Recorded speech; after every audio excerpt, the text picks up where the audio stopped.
नमस्कार दोस्तों, स्वागत है हमारे YouTube चैनल जीत स्टडी में। तो आज हम कंप्यूटर के बारे में बात करेंगे। कंप्यूटर से जुड़ी हुई 20 महत्वपूर्ण प्रश्न आज हम लोग देखेंगे, जो सभी एग्ज़ाम के लिए महत्वपूर्ण हैं। तो इसलिए वीडियो को द एंड तक ज़रूर देखें दोस्तों। चलिए ज़्यादा समय न लेते हुए वीडियो को शुरू करते हैं। चलिए दोस्तों,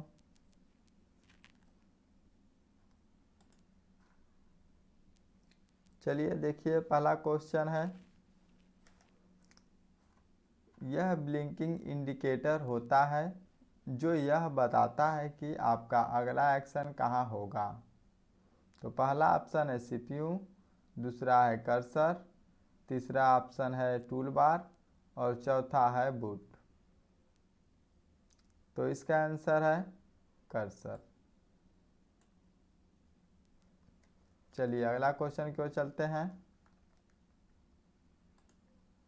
देखिए अगला क्वेश्चन है, निम्नलिखित में से क्या हस्तलिखित या मुद्रित अवतरण को डिजिटल इमेज बनाकर मेमोरी में स्टोर करता है। तो देखिए पहला ऑप्शन है प्रिंटर, दूसरा है लेजर बीम, तीसरा है स्कैनर और चौथा है टच पैड। तो देखिए दूसरा का आंसर है स्कैनर। चलिए अगला क्वेश्चन की ओर चलते हैं।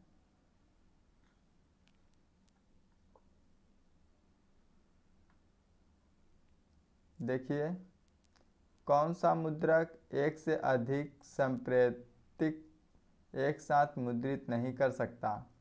तो पहला ऑप्शन है डेजी व्हील, दूसरा है लेजर, तीसरा है डॉट मैट्रिक्स और चौथा है लाइन। तो इसका आंसर है डॉट मैट्रिक्स। चौथा क्वेश्चन देखिए, किसी शब्द की लंबाई की माप की इकाई क्या है। क्या है क्वेश्चन, ध्यान से फिर से एक बार। किसी शब्द की लंबाई की माप की इकाई क्या है। देखिए पहला ऑप्शन है मीटर, दूसरा है बीट, तीसरा है बाइट, चौथा है मिलीमीटर। तो इसका आंसर है बीट। किसी भी संख्या को बीट में ही नापा जाता है। चलिए अगला क्वेश्चन चलते हैं।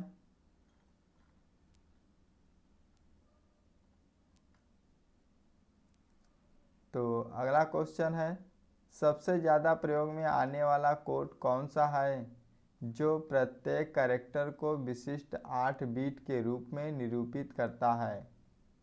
पहला ऑप्शन है ASCII, दूसरा ऑप्शन है यूनिकोड, तीसरा ऑप्शन है देखिए यहाँ पे थोड़ा सा टाइपिंग मास्टर ने थोड़ा सा मिस्टेक कर दिया है, इसको बाइनरी, यहाँ पे बाइनरी लिखा हुआ है, बाइनरी नंबरिंग सिस्टम। और चौथा है EBCDIC। तो इसका आंसर है EBCDIC।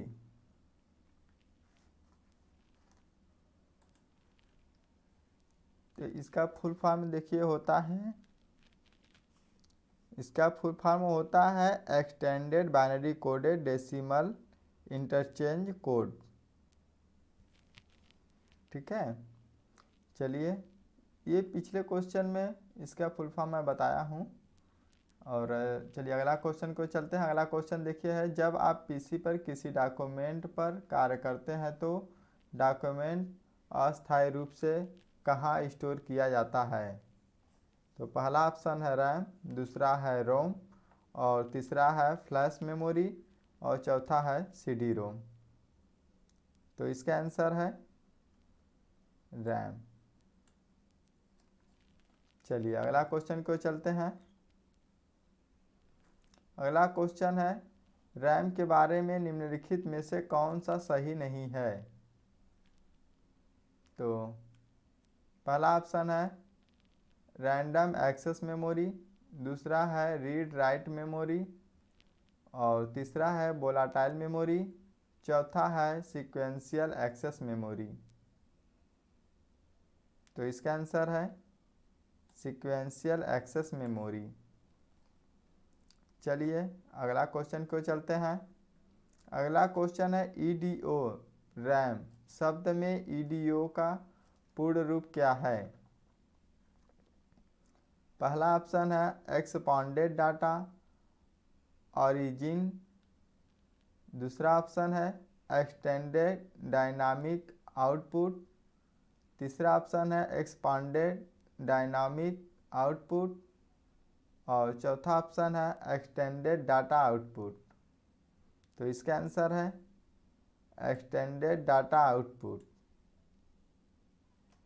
चलिए अगला क्वेश्चन चलते हैं।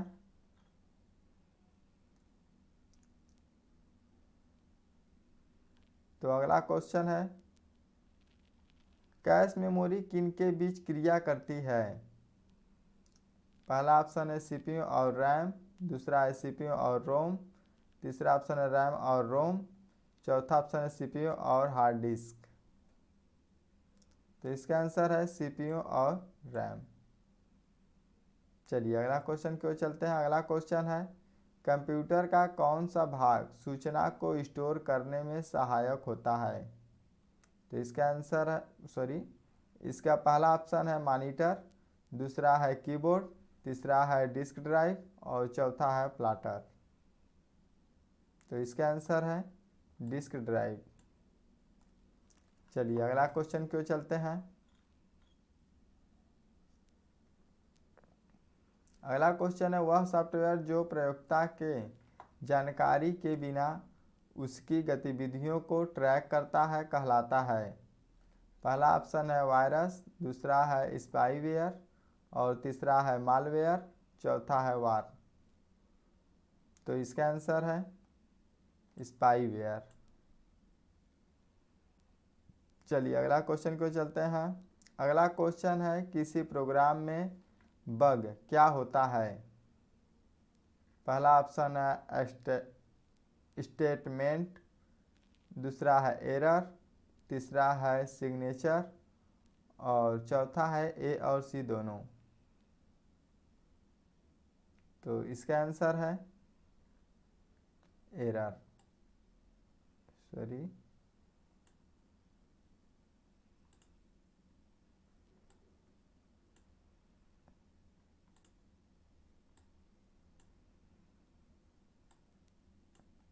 इसका आंसर है एरर। तो चलिए अगला क्वेश्चन को चलते हैं। अगला क्वेश्चन है तर्कसंगत त्रुटियों को हटाना कहलाता है? पहला ऑप्शन है इंटरप्रेटिंग, दूसरा है ट्रांसलेटर और तीसरा है डिबगिंग और चौथा है कंपाइलिंग। तो इसका आंसर है सी डिबगिंग। ये दोनों बहुत ही महत्वपूर्ण प्रश्न थे, जो पिछला क्वेश्चन अभी हुआ है और ये क्वेश्चन। चलिए अगला क्वेश्चन है निम्नलिखित में से कौन सा ऑपरेटिंग सिस्टम का उदाहरण है? पहला ऑप्शन है DOS, दूसरा है OS/2, तीसरा है यूनिक्स और चौथा है इनमें से सभी। तो इसका आंसर है इनमें से सभी। चलिए अगला क्वेश्चन को चलते हैं। अगला क्वेश्चन है निम्न में से किसमें अस्थायी डाटा होता है और ट्रांजैक्शनों की प्रोसेसिंग के दौरान अपडेट हो जाता है?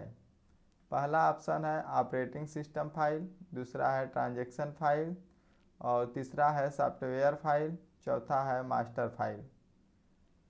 तो इसका आंसर है ऑपरेटिंग सिस्टम फाइल। चलिए अगला क्वेश्चन देखते हैं। अगला क्वेश्चन है जब बिजली चालू हो जाती है डैश नियंत्रण लेता है और स्वयं परीक्षण पर शक्ति देता है। तो पहला ऑप्शन है बायोस, दूसरा है ALU और तीसरा है CU, चौथा है रैम। तो इसका आंसर है बायोस। तो इसका फुल फॉर्म आप लोग शायद जानते ही होंगे, बेसिक इनपुट आउटपुट सिस्टम। चलिए अगला क्वेश्चन को चलते हैं। अगला क्वेश्चन है, जब कंप्यूटर स्विच ऑन किया जाता है तथा ऑपरेटिंग सिस्टम हार्ड डिस्क से मेन मेमोरी में लोड होता है तो उस प्रक्रिया को क्या कहते हैं? पहला ऑप्शन है फेचिंग, दूसरा है बूटिंग, तीसरा है प्रोसेसिंग, चौथा है मल्टी प्रोसेसिंग। तो इसका आंसर है बूटिंग। अगला क्वेश्चन चलिए चलते हैं। अगला क्वेश्चन है, वह कौन सा प्रोग्राम है जो प्रोग्रामों को मेमोरी में रखता है और उन्हें निष्पादित करने के लिए तैयार करता है? पहला ऑप्शन है असेंबलर, दूसरा है कंपाइलर, तीसरा है लोडर और चौथा है मैक्रो प्रोसेसर।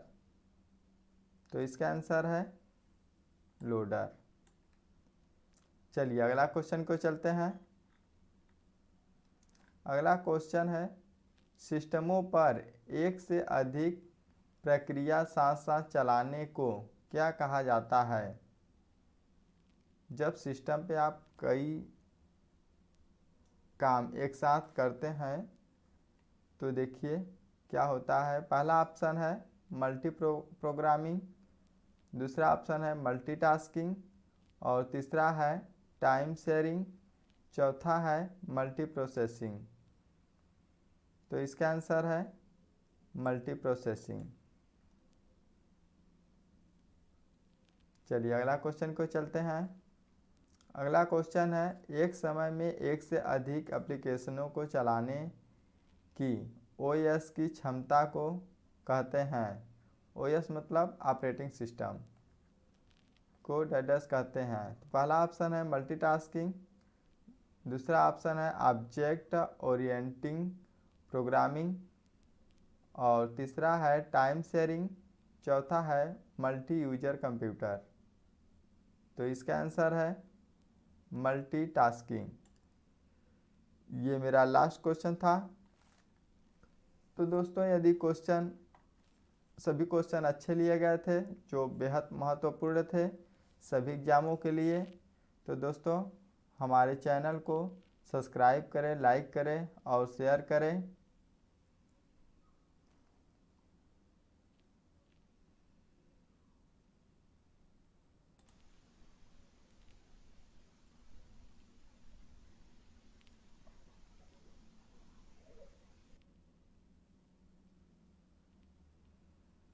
आपका दिन शुभ हो।